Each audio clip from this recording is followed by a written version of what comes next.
Paystack is one of Africa's most successful fintech companies, processing millions of dollars every single day. And yet, it was built in Nigeria, the so-called giant of Africa, a place where startups and dreams often die before they even begin. Shola and Ezra were two friends who tried to do what banks, governments, and global companies had failed to do: fix payments for an entire continent. However, they were rejected by the world's most elite startup accelerator. We're told the market was too small and that Africa wasn't ready. So how did they defy all the odds to build a unicorn, a company later acquired by Stripe in a $200 million deal? This should have been the perfect ending. Years later, a very dark controversy involving Ezra surfaced, threatening the company's reputation, its trust, and everything they had built. The rise of Paystack is extraordinary, and this is not an ordinary story. It's a story about ambition, trust, and power. This is the insane true story of Paystack.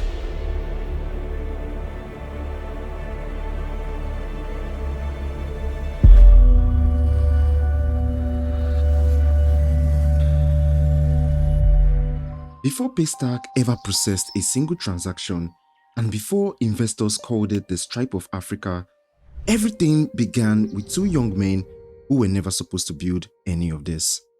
The first of those young men was Shola Akinlade, born into a middle-class Yoruba family in Lagos, a quiet home shaped by Christian values. In a city powered by hustle and chaos, Shola found his own universe glowing from a computer screen. You see, while most people his age were focused on school, survival, or getting by, Shola was teaching himself how to write code. And this was around the year 2000, when Nigeria barely had stable internet. You didn't learn programming because it was cool. You learned it because you were obsessed. Every error message and slow dial-up tone wasn't a frustration. It was more of a challenge. At school, he became that student, the one teachers didn't quite understand, and the one doing projects that didn't fit into the curriculum. By the time Shola entered Bangkok University, he wasn't just coding, he was building entire worlds from scratch. But Shola wasn't the only genius walking those halls. About 120 kilometers away in Ibadan, another young man was growing up in a very different environment. Ezra Olubi, born into a pastor's home and lived a quiet, disciplined childhood, until one day, a visitor came to stay with his family and brought something unusual: a computer. Ezra touched it and everything shifted. It wasn't like a TV, and neither was it like a radio. This one could obey, and you could tell it what to do. You could break rules and create new ones. He managed to get access to the internet, the kind that only a few homes in his whole neighborhood had. And suddenly, it opened a world far bigger than Ibadan. A few years later, he was already writing real programs long before most people his age even knew what programming was. That obsession led him to pick computer science at Bangkok, and fate pushed him into the same department as Shola. When Shola met Ezra, the contrast was quite obvious. Shola was quiet and reserved, while Ezra was expressive and stood out in how he dressed. But one thing they did have in common was their shared love for programming. And so they became friends almost instantly. But little did they know that this friendship would lead to a business worth millions of dollars someday. Every school year, they teamed up for projects. Every project pushed beyond what their lecturers had expected. And by final year, their project, a remote computer-controlled system, didn't just work. It won awards. They made a great team together and weren't trying to impress anyone. They were just building because creation felt natural. But after graduation, life forced them apart.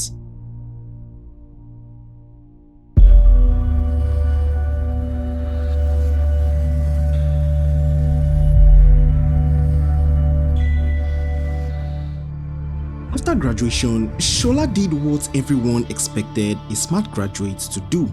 He took a stable job, a management trainee role at Nigerian breweries, good salary, good office, and good future. But inside, he felt stuck. This was because he wasn't building anything, he was just maintaining systems and not creating them. So after 2 years, he quit his corporate job and took his first big leap, founding a small software company called diverge. But he had no clear roadmap and no guarantee it would work. If this failed, his dream would be dead and he would be forced back into the corporate world he had just walked away from. So Shola worked relentlessly because this wasn't just a startup, his life depended on it. Months later, he built Precorio, an enterprise tool inspired by Dropbox. You see, most people didn't think software built in Nigeria could go global, but Precorio proved them wrong. 150,000 downloads, used by over 200,000 companies and translated into 6 languages. At this point, Shola wasn't just writing code, he was proving that world-class software could come out from Africa. But his journey was only just getting started. Ezra's path, on the other hand, went in a completely different direction. You see, while Shola was still trying to survive corporate life, Ezra dove deep into the heart of engineering. Ezra took a full-time engineering job at a Nigerian tech solutions company called Softcom. While he was there, he worked on a small internal project that seemed simple at first. It had a feature that allowed people to buy a recharge card online. But as soon as he built it, something unexpected happened. People started storing money inside the wallet, not because it was meant for savings, but because it was one of the first times many Nigerians could keep digital value outside of the bank with zero worries. This was the moment Ezra saw the future. If people were willing to save money in the wallet, he imagined something even bigger. What if the same wallet could let people pay for things online with just a few lines of code? What if any website could accept money instantly simply by just plugging into it? He tried to push the idea forward by begging the company to invest in it. He could see the huge potential as clear as day. But Softcom wasn't a payment company and they didn't want to go all in, so the project got shelved. And that killed him. Watching something with so much potential just sit there. That frustration pushed Ezra out of the door.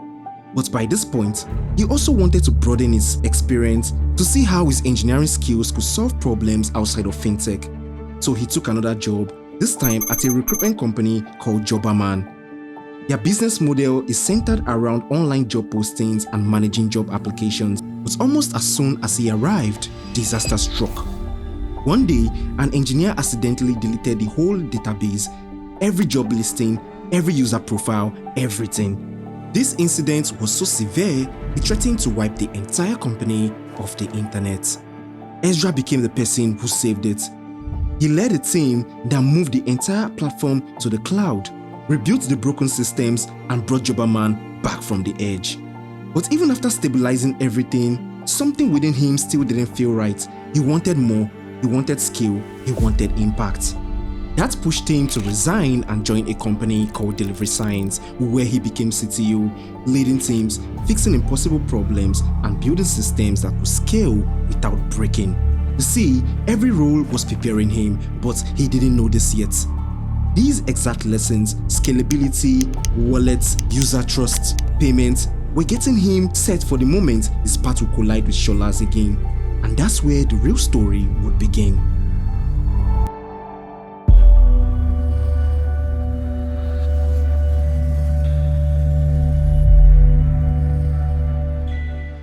Shola didn't set out to build a payments company. In fact, at this point in his life, he wasn't even thinking about it. His work at diverge had quietly built him a reputation, the kind that made big companies start calling. And one of those calls came from a major bank called Access Bank. Access Bank wanted him to build a product called Pay with Capture, which was a QR code payment system. On the surface, it sounded straightforward, but little did he know that working this closely with a major bank would reveal the entire disturbing truth behind payments and give him something he never had before: a front row seat into how Nigerian payments actually worked. And what he saw was very disturbing. The whole system was broken at the very core, and for the first time, he understood why. You see, payments were fragmented because people paid in different ways. At that time, if you had a Nigerian ATM card, you could only use it on websites that had integrated Payments Gateway A. And if a website implemented Payments Gateway B, then ATM cards that worked on payment gateway A won't work. It was that bad. Some banks offered their own solution like the Pay with Capture Shola built for Access Bank or GTB's GTPay, but they all suffered from the same problem of complexity. There was also no solution to receive recurring or one-click payments. But this wasn't Shola's first encounter with the problem. You see, years earlier, while running Precorio, he had faced it already. He needed a way to accept payments online, but there was no reliable solution in Nigeria, so he did what felt extreme at that time but necessary. He opened a UK bank account simply because it was the only way he could receive payments. 5 years later, now working inside of Access Bank infrastructure, everything clicked. The problem hadn't gone away, it had only been ignored. And Shola realized something important. Someone had to do the hard work of fixing it, and he decided he would try. So day after day, Shola tinkered on his computer, hoping to find a solution. Most times, nothing worked. At some point, it felt almost impossible. Until one evening, while experimenting on his laptop, he tried something different. He attempted to charge a car directly from his computer, and to his surprise, it worked. Shola froze. This wasn't just a cool trick, it was a blueprint, a glimpse of what payments could be. He thought to himself, if I can do this, why can't every business in Africa do the same? And that was the moment the idea was born. Shola kept things quiet, but he needed a second opinion, someone who truly understood the tech ecosystem. Thankfully, he had a friend he trusted, a Nigerian tech ecosystem builder and investor, Oowonye. One night, Shola attended a friend's birthday party. It was crowded and held inside a noisy office. Oowonye was there too, so Shola pulled him aside, opened his laptop and showed him a demo. Oowonye watched carefully, paused, then looked up at Shola and said, "Bro, this is a company, this is Stripe for Africa." That line changed everything. So Shola began bootstrapping the product and Oowonye leaned in, helping shape the product design and overall vision. But there was one problem. Payments were far more complex than he had imagined. You see, payments were more than just code. They involved banks, fraud, skill, and trust. So Shola pulled out his phone and started going through his contacts. There was only one person that stood out at the moment. Someone who had built wallets, fixed entire systems, and understood skill. Ezra. Shola reached out and pitched the idea. Ezra saw Paystack's potential immediately. He had always dreamed of building a robust payment system ever since his days at Softcom working on wallets. He officially joined the team as an advisor, combining their strengths around one clear vision: to build the Stripe of Africa and make payments seamless for businesses across the continent. They were trying to build something the continent had never seen before, but they were about to find out why no one else had done it.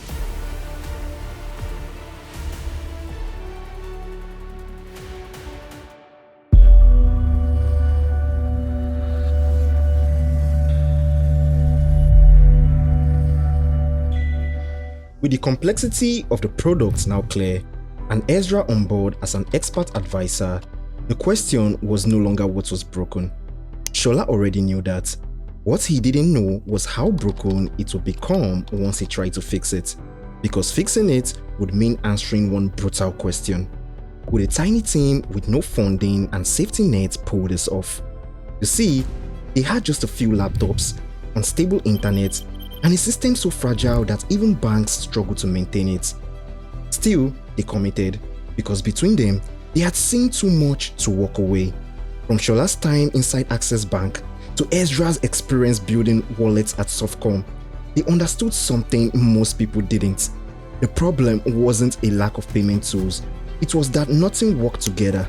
So their solution was simple, at least on paper: to build one platform that could speak to every payment method. Shola was working from a small room in Lagos. As he thought through the product, one thing became clear. What they were building wasn't a single feature, it was a stack of interconnected tools that had to work together for payments to function at all. That realization led to the name Paystack, a stack of tools to help businesses accept payments. That same room became Paystack's office. No AC, no fancy lighting, just overworked laptops hitting the air like a generator. But soon, more problems appeared. Cards from different banks behaved differently. A charge could work today and fail tomorrow. APIs weren't stable, documentation was poor, and sometimes not even a bank engineer would pick up the phone. So Shola had to figure things out the hard way. Night after night, he coded and debugged while Ezra reviewed and pushed back. It was slow and frustrating, nothing like the clear developer guides they had seen online. But every small win, a card charging reliably, a transfer finally returning a stable response felt like discovering fire. But the real enemy wasn't the broken system, it was fraud. And in Nigeria, fraud had it. Banks could reverse transactions days later, stolen cards were everywhere, and one bad chargeback could drain their tiny wallet and shut down the company before they even launched. This is because in payments, such a mistake isn't just a bug, it's money lost, and they couldn't afford that. So Shola became obsessed, paranoid in a good way. He wrote rules to stop duplicate payments, blocked suspicious card attempts, and built verification checks banks didn't even have. He once spent days fixing a bug that caused double charges if someone angrily tapped the pay button multiple times on a slow internet. Because to merchants, that wasn't a bug, it was theft. And since they had no fraud team, they had to do the work of an entire bank's risk team. However, that obsession became Paystack's secret weapon. They weren't just building a payment platform, they were building trust. Within a few months, the prototype was ready.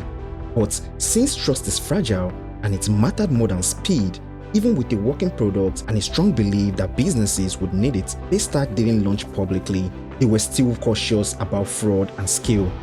They built quietly for about a year, bootstrapping without revenue. Shola tested the prototype with a small circle of trusted contacts, refining it without exposing it to the wider market. At this point, Shola knew the product had potential. What he didn't know was how to take it further. He tried pitching the product to traditional banks in Nigeria, but most weren't interested. In fact, one bank executive dismissed the entire idea outright, saying online payments are no bigger than one of our branches. That was the exact moment Shola understood the real problem. Without credibility, Paystack wouldn't grow. And there was only one place that could change that. Y Combinator, the world's most elite startup accelerator. Shola had history with Y Combinator. You see, years earlier, in 2008, he had applied solo to Y Combinator with a different idea and he was rejected. That rejection stayed with him. So this time, he was reluctant to apply, but eventually, he applied to Y Combinator's fellowship program in August 2015, fully aware that no Nigerian startup had ever been accepted. And to make matters worse, the product wasn't live, there was no revenue, no users, no hype behind it. But if Paystack was ever going to break out of Nigeria's gravity, this was the door that truly mattered. This wasn't just another application, it was a confrontation with every past rejection that told him this kind of company wasn't supposed to exist here, and whatever came next would either confirm that fear or force Paystack into a completely different future. The fate of Paystack was about to change.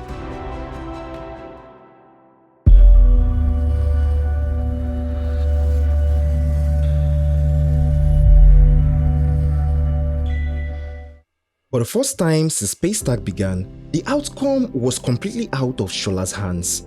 The application had been submitted and the risk had already been taken. All that remained was to wait. Y Combinator wasn't just reviewing an idea, they were deciding whether Paystack would finally gain credibility or remain another startup fighting alone in a system that rarely noticed companies like this. However, weeks later, the response from Y Combinator arrived, and it wasn't what Shola hoped for. It was a rejection. Y Combinator didn't dismiss the idea, they didn't dismiss Shola either. In fact, they were clear about one thing. They believed he was capable, but Paystack was too early. There was no real traction, no proof that businesses were actively using it, no evidence yet that this was an urgent, unavoidable problem. To Shola, it felt familiar. It sounded like 2008 all over again. Different products, same conclusion. Africa, once again, wasn't ready. But this rejection did something the first one never did. It clarified the real problem. Paystack didn't lack vision or technical depth, and it definitely didn't lack pain in the market. What it lacked was proof. Banks wouldn't trust a theory, Investors wouldn't bet on a promise, and accelerators wouldn't take risks without evidence that real businesses were already desperate for this solution. So Shola stopped thinking about pitching and started thinking about validation. He set up a simple waiting list instead of running a PR or marketing campaign, and came up with a brilliant idea to personally approach a few businesses and tell them about the awesome product he was building. Almost every business he spoke to was battling the same problem: curious, frustrated, and ready. Within a few weeks, Shola had personally spoken to over 150 businesses privately. He expected 20 or 30 sign-ups. However, what he got was something else entirely. Word spread on his own through founders, developers, churches, schools, freelancers, and online merchants who already had run into the same wall. And within a few weeks, the list grew to over 400 real businesses, actual merchants who needed this to work and were patiently waiting. For the first time, Paystack wasn't just an idea anymore, and the demand was insane. The waiting list solved one problem: proof and demand. But it created a new problem. Now, businesses were asking when they could start. Banks were still skeptical, but something unusual began to happen. Some pilot merchants needed it so much that they even grew impatient and began to use it without a settlement system. This meant that they did not mind leaving their money stuck with Paystack for over 6 weeks. However, the company was still being built by one person, with Ezra advising from the sidelines. But Y Combinator was clear about one thing in their rejection. They didn't just back ideas, they backed teams who could survive pressure. And Paystack was about to face more pressure than ever. Then something happened that Shola didn't plan for. One day, Shola opened his inbox and saw an email from Y Combinator. He was confused because he didn't send it. But his friend Wonye had. Without telling Shola, Wonye reached out directly to multiple Y Combinator partners, insisting that he check out Paystack. Shola panicked as he realized what he has been copied on. He screamed to himself, "Oh my God, Wonye, what have you done?" He was worried that Y Combinator had already said no, and this could easily end the conversation for good. But something unexpected happened. Luckily, one of the partners, Michael Sibel, who would later become CEO of Y Combinator, took interest and replied. He asked Shola to send over more information. Shola went wild. Till this day, he claims he has never put in more thought into a reply like he did to Michael. He explained everything, what Paystack was building, why it mattered, and this time backed by real signals, real interest, and real demand.